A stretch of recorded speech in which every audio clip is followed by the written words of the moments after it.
क्या आप लोग जानते हैं पैसे का मतलब क्या होता है? आप बोलोगे भाई पैसे का क्या मतलब होता है, यही तो है पैसा, इसका मतलब क्या जानना है? तो आप मेरे को एक बात बताओ कि जितना सामान आप 20 साल में इस 100 रुपये से खरीद पा रहे थे, क्या आज भी आप उतना ही खरीद पा रहे हो? तो 20 साल में 100 रुपया तो नहीं बदला, लेकिन ये चीज़ बदल गई। हाँ, आप ये बोलोगे डिमोनेटाइजेशन के बाद इसका कलर और साइज चेंज हो गया, बट 100 रुपीज़ तो रहा। 100 रुपये में उतनी चीज़ें अब नहीं आ रही है, राइट? तो कुछ तो बदल गया है ना। तो इस वीडियो में हम बात करेंगे कि पैसे का असली मतलब क्या होता है और इस कंपैरिजन को भी समझेंगे। तो इस चीज़ को जानने के लिए बने रहिए इस वीडियो के एंड तक। चलिए स्टार्ट करते हैं। Hey everyone, I am Rishabh Raj and सबसे पहले चलिए जानते हैं कि पैसा होता क्या है। तो जो आपने अभी 100 का नोट देखा या आपके पास जो भी नोट है, क्या वो पैसा है? हाँ, वो बिल्कुल पैसा है। तो जो पैसा आपके पास आप चेकबुक में लिख के देते हो, क्या वो पैसा है? तो उसमें क्या होता है कि आप जो चेकबुक में लिख के देते हो, आप वो अमाउंट किसी को फिर कहीं बैंक में जाके उसके बदले कैश मिल जाता है।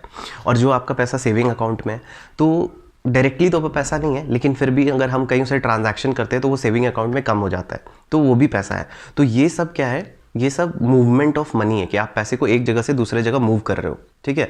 लेकिन आप एक बात बताओ कि आप जो सपोज करो घड़ी खरीदते हो या चश्मा खरीदते हो या आपने कोई बुक खरीद लिया, तो क्या वो पैसा है? तो अगर सपोज करो कि आप कोई चश्मा या बुक लेके किसी बगल वाले दुकान में जाते हो, तो अगर आपकी बार्गेनिंग स्किल अच्छी है तो आप उसे देके कुछ पैसे उसके बदले भी आप ले आओगे या उसके बदले आप कुछ सामान ला सकते हो। लेकिन आपको किसी भी पॉइंट ऑफ टाइम में ये नहीं पता है कि इसके बदले आपको कितना पैसा मिलने वाला है, राइट? मतलब कुछ वैल्यू डिफाइन नहीं है, इसीलिए वो पैसा नहीं है। तो आप नोट के ऊपर देखते होगे ऐसा लिखा रहता है, मैं धारक को 100 रुपये देने का वादा करता हूँ, ठीक है। तो ये चीज़ आरबीआई कमिट करती है कि आपको उस चीज़ के बदले, उस कागज़ के बदले 100 रुपया मिलेगा ही मिलेगा।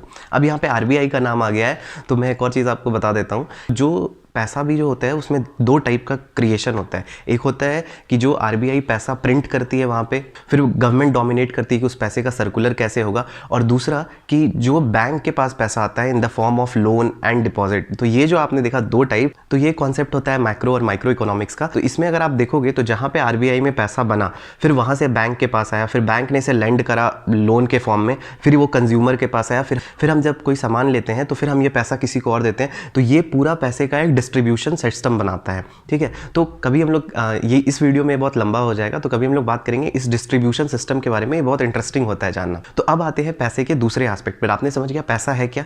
अब मैं आपको एक चीज़ बताता हूँ। आपने अपनी दादा दादी या नाना नानी या मम्मी पापा से सुना होगा कि 1 रुपये में हम 10 समोसा खा लेते थे, ठीक है। या फिर हम 2 रुपये में पार्टी कराते थे, समोसा और रसगुल्ला, 4 फ्रेंड्स गए, पार्टी हो गई। लेकिन आज आपको वही एक समोसा अराउंड 10 रुपये या 15 रुपये या 25 रुपये का पड़ता है, डिपेंडिंग ऑन आप कहाँ पे हो।